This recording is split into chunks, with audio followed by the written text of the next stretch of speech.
Welcome to Blue Ocean of Compliance Tips. Today, the topic of discussion is personal hygiene. Yes, today whatever tips I am going to provide you, if you will ensure that these practices are followed on your site, then you will be able to attain a very good level of compliance about personal hygiene. The number one is that personal hygiene is important not only to protect the product but also to protect the personal. Okay, and another thing is that following the personal hygiene is important and required to be followed by all staff of the company and also the external persons who are going to come in your organization, in your company. For example, visitors, auditors, inspectors, any of those, if going to enter in your organization, to follow the personal hygiene is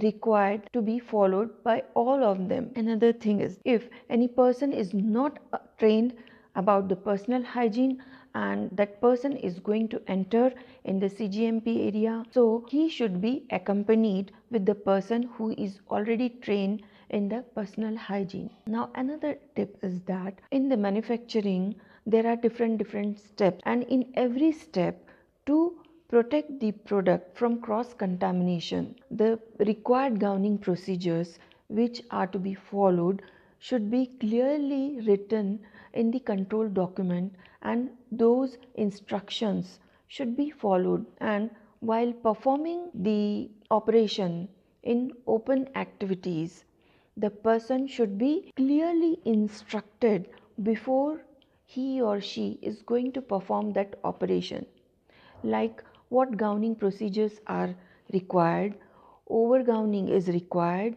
wearing the double shoe cover is required, and the mask which are required, and all protective apparels to be worn before performing that activity. All the instructions should be clearly written in control document, and those should be instructed to the person. Another thing is that the clothes with top pocket must be avoided. And another thing is that in the final stage of API manufacturing, makeup should be avoided, and wearing jewelry is also to be avoided to avoid the cross contamination. There are different practices which are to be followed, and now question arises that there are control rooms in manufacturing area, like the computer room to control the process. So whether these areas to be covered in or considered in CGMP area?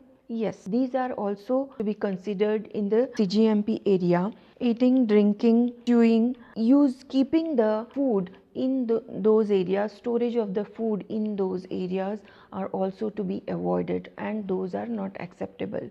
But in manufacturing area, if there are the meeting rooms, personal offices which are clearly separated for the manufacturing area, these are not subject to restrictions which I have discussed here. There are different things, and there are also points like if the smoking is allowed in the company, so there are different areas to be defined. Another thing is that if the person is suffering from any disease, it is that person's responsibility to inform the supervisor to do the risk assessment, and based on the instruction by the supervisor, he or she will be allowed to perform. If any employee is working in the CGMP activity, that employee comes in the direct contact with the material, so it is the responsibility of that employee to inform the supervisor if he or she is ill or any kind of diseases happen,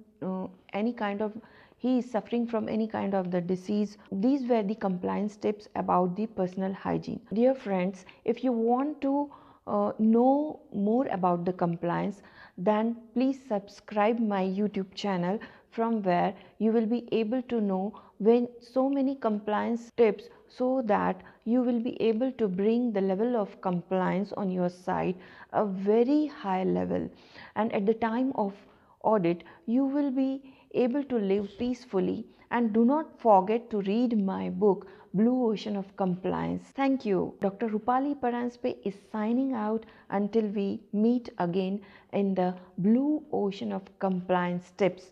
Yes, do not forget to subscribe my channel to learn many other compliance tips. Thank you.